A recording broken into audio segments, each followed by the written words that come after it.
નમસ્કાર વાલા વિદ્યાર્થી મિત્રો, કેમ છો? મજામાં નહીં? આજે આપણે વિદ્યાપતિ યુટ્યુબ ચેનલ પર પ્રયોગ નંબર 5 ધોરણ 8 પ્રયોગ પોથીનો પ્રયોગ નંબર 5 જોવાના છીએ. આપણે દરેક પ્રયોગ પોથીના ધોરણ 6 થી લઈને ધોરણ 10 સુધીની પ્રયોગ પોથી અને ગણિત પોથી બંનેના વિડીયો બનાવીએ છીએ. તો વિડીયોને અત્યારે લાઇક કરી દો, શેર કરી દો અને સબસ્ક્રાઈબ કરી દો.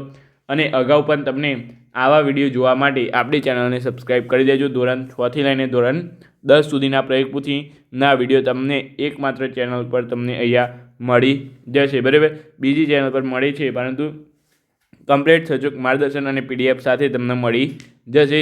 પીડીએફ મેળવવા માટે અત્યારે જ આપણે વોટ્સઅપ ગ્રુપમાં જોડાઈ જાઓ અને અમને પર્સનલ કોન્ટેક્ટ કરો.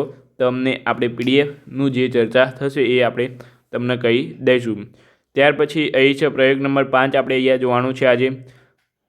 અને જો તમારે સ્વાધ્યાય પોથી 3થી લઈને ત્રીજા ધોરણથી લઈને 10મા ધોરણ સુધીના આપણે પ્રયોગ સ્વાધ્યાય પોથીના વિડીયો બનાવીએ છીએ. તો વિડીયોને અત્યારે જ લાઇક કરો, શેર કરો અને સબસ્ક્રાઈબ કરી દો, જેથી કરીને તમે પણ જોઈ શકો અને તમારા મિત્રો પણ આપણો આ પ્રયોગ પોથી, સ્વાધ્યાય પોથી, ગણિત પોથી દરેક વિષયના વિડીયોનો લાભ લઈ શકે. અહીંયા હેતુ છે વિદ્યાર્થી મિત્રો, બે સમસ્થિતિ સપાટીઓની સંપર્ક સપાટી પર પ્રવર્તતું ઘર્ષણ બળ સપાટીઓની જાત પર આધાર રાખે છે તે દર્શાવવું. તો અહીં સાધનોમાં તમારે અહીં બે વસ્તુ લેવાની છે, સ્પ્રિંગ કાંટો લેવાની છે અને ઈંટ લેવાની છે.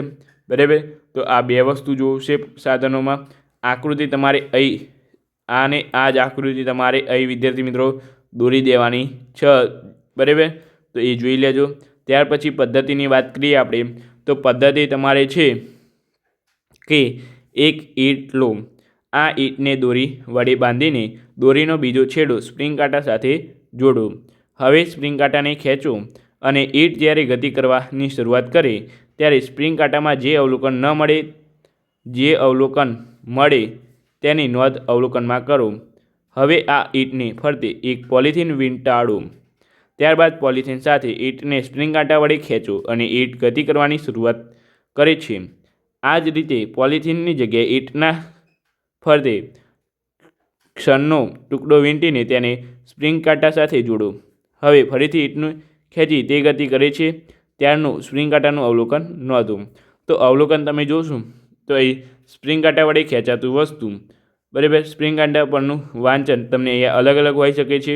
બરાબર, પરંતુ અહીંયા પહેલાં ઈંટ તો અહીંયા 10, પોલિથીનનો ટુકડો વીંટાળેલ ટુકડો તો અહીંયા 40, સનનો ટુકડો વીંટાળેલ ઈંટ તો અહીંયા 20. બરાબર, તો એમ અલગ અલગ અહીંયા છે. તો નિર્ણય અહીંયા આપણે એમ લઈ શકીએ કે ભૌતિક સંપર્કમાં રહેલી બે સપાટીઓ વચ્ચેનું ખબળ એટલે કે ખરબચડાપણું જેમ જેમ વધુ તેમ તેમ ઘર્ષણ બળ વધુ. ત્યાર પછી જ્ઞાન ચકાસણી જોઈ લઈએ વિદ્યાર્થી મિત્રો.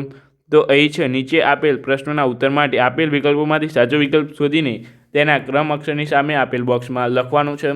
બરાબર, સ્પ્રિંગ કાંટા 1 નંબર, સ્પ્રિંગ કાંટો શાનો માપન, સ્પ્રિંગ કાંટા વડે સ્પ્રિંગ કાંટાનો ઉપયોગ શાના માપન માટે થાય છે? એ વસ્તુનું દળ, બી વસ્તુનું ઘનફળ, સી વસ્તુની ઘનતા, ડી વસ્તુ પર લાગતું બળ. તો જવાબ આવશે એ વસ્તુનું દળ. 2 નંબર, ઘર્ષણ બળ શાના પર આધાર રાખે છે? એ સપાટીનું લીછાપણું, બી સપાટીનું ખરબચડાપણું, સી સપાટીનો નમકવણ, ડી આપેલ તમામ. તો જવાબ આવશે અહીંયા ડી આપેલ તમામ.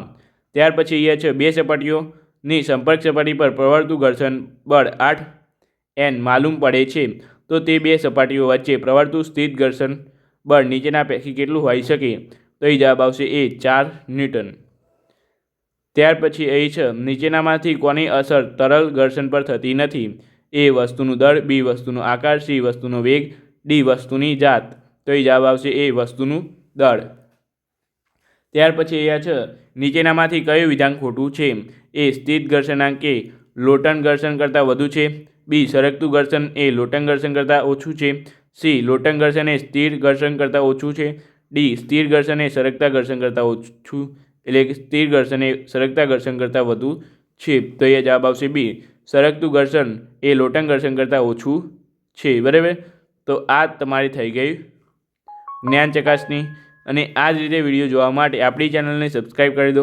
બરાબર, તો ચાલો મળીએ નવા વિડીયો સાથે. વિડીયો જોવા તમારો ખૂબ ખૂબ આભાર. જય શ્રી રામ. નમસ્કાર વાલા વિદ્યાર્થી મિત્રો, કેમ છો? મજામાં નહીં? આજે આપણે વિદ્યાપતિ યુટ્યુબ ચેનલ પર પ્રયોગ નંબર 5 ધોરણ 8 પ્રયોગ પોથીનો પ્રયોગ નંબર 5 જોવાના છીએ. આપણે દરેક પ્રયોગ પોથીના ધોરણ 6 થી લઈને ધોરણ 10 સુધીની પ્રયોગ પોથી અને ગણિત પોથી બંનેના વિડીયો બનાવીએ છીએ. તો વિડીયોને અત્યારે લાઇક કરી દો, શેર કરી દો અને સબસ્ક્રાઈબ કરી દો. અને અગાઉ પણ તમને આવા વિડીયો જોવા માટે આપણી ચેનલને સબસ્ક્રાઈબ કરી દેજો. ધોરણ 6 થી લઈને ધોરણ 10 સુધીના પ્રયોગ પોથીના વિડીયો તમને એકમાત્ર ચેનલ પર તમને અહીંયા મળી જશે. બરાબર, બીજી ચેનલ પર મળી છે, પરંતુ કમ્પ્લીટ સચોટ માર્ગદર્શન અને પીડીએફ સાથે તમને મળી જશે. પીડીએફ મેળવવા માટે અત્યારે જ આપણે વોટ્સઅપ ગ્રુપમાં જોડાઈ જાઓ અને અમને પર્સનલ કોન્ટેક્ટ કરો. તમને આપણે પીડીએફનું જે ચર્ચા થશે એ આપણે તમને કહી દઈશું. ત્યાર પછી અહીં છે પ્રયોગ નંબર 5 આપણે અહીંયા જોવાનું છે આજે. અને જો તમારે સ્વાધ્યાય પોથી 3થી લઈને ત્રીજા ધોરણથી લઈને 10મા ધોરણ સુધીના આપણે પ્રયોગ સ્વાધ્યાય પોથીના વિડીયો બનાવીએ છીએ, તો વિડીયોને અત્યારે જ લાઇક કરો, શેર કરો અને સબસ્ક્રાઈબ કરી દો, જેથી કરીને તમે પણ જોઈ શકો અને તમારા મિત્રો પણ આપણો આ પ્રયોગ પોથી, સ્વાધ્યાય પોથી, ગણિત પોથી દરેક વિષયના વિડીયોનો લાભ લઈ શકે. અહીંયા હેતુ છે વિદ્યાર્થી મિત્રો, બે સમસ્થિતિ સપાટીઓની સંપર્ક સપાટી પર પ્રવર્તતું ઘર્ષણ બળ સપાટીઓની જાત પર આધાર રાખે છે તે દર્શાવવું. તો અહીં સાધનોમાં તમારે અહીં બે વસ્તુ લેવાની છે, સ્પ્રિંગ કાંટો લેવાની છે અને ઈંટ લેવાની છે. બરાબર, તો આ બે વસ્તુ જોશે સાધનોમાં. આકૃતિ તમારે અહીં આને આ જ આકૃતિ તમારે અહીં વિદ્યાર્થી મિત્રો દોરી દેવાની છે. બરાબર, તો એ જોઈ લેજો. ત્યાર પછી પદ્ધતિની વાત કરીએ આપણે, તો પદ્ધતિ તમારે છે કે એક ઈંટ લો, આ ઈંટને દોરી વડે બાંધીને દોરીનો બીજો છેડો સ્પ્રિંગ કાંટા સાથે જોડો. હવે સ્પ્રિંગ કાંટાને ખેંચો અને ઈંટ જ્યારે ગતિ કરવાની શરૂઆત કરે ત્યારે સ્પ્રિંગ કાંટામાં જે અવલોકન મળે તેની નોંધ અવલોકનમાં કરો. હવે આ ઈંટને ફરતે એક પોલિથીન વીંટાળો. ત્યારબાદ પોલિથીન સાથે ઈંટને સ્પ્રિંગ કાંટા વડે ખેંચો અને ઈંટ ગતિ કરવાની શરૂઆત કરે છે.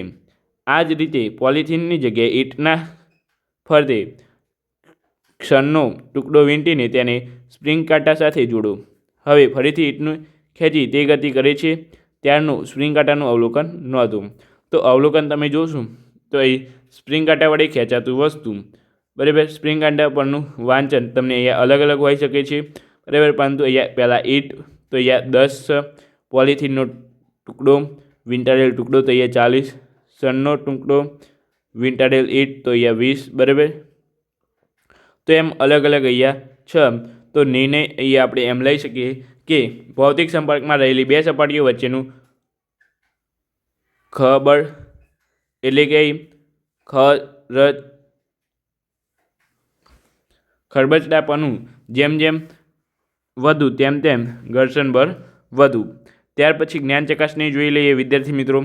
તો અહીં છે નીચે આપેલ પ્રશ્નોના ઉત્તર માટે આપેલ વિકલ્પોમાંથી સાચો વિકલ્પ શોધીને તેના ક્રમ અક્ષરની સામે આપેલ બોક્સમાં લખવાનું છે. બરાબર, સ્પ્રિંગ કાંટા 1 નંબર, સ્પ્રિંગ કાંટો શાનો માપન, સ્પ્રિંગ કાંટા વડે સ્પ્રિંગ કાંટાનો ઉપયોગ શાના માપન માટે થાય છે? એ વસ્તુનું દળ, બી વસ્તુનું ઘનફળ, સી વસ્તુની ઘનતા, ડી વસ્તુ પર લાગતું બળ. તો જવાબ આવશે એ વસ્તુનું દળ. 2 નંબર, ઘર્ષણ બળ શાના પર આધાર રાખે છે? એ સપાટીનું લીછાપણું, બી સપાટીનું ખરબચડાપણું, સી સપાટીનો નમકવન, ડી આપેલ તમામ. તો જવાબ આવશે અહીંયા ડી આપેલ તમામ. ત્યાર પછી અહીંયા છે બે સપાટીઓની સંપર્ક સપાટી પર પ્રવર્તતું ઘર્ષણ બળ 8N માલુમ પડે છે, તો તે બે સપાટીઓ વચ્ચે પ્રવર્તતું સ્થિત ઘર્ષણ બળ નીચેના પૈકી કેટલું હોઈ શકે? તો એ જવાબ આવશે એ 4 ન્યૂટન. ત્યાર પછી અહીં છે નીચેનામાંથી કોની અસર તરલ ઘર્ષણ પર થતી નથી? એ વસ્તુનું દળ, બી વસ્તુનો આકાર, સી વસ્તુનો વેગ, ડી વસ્તુની જાત. તો એ જવાબ આવશે એ વસ્તુનું દળ.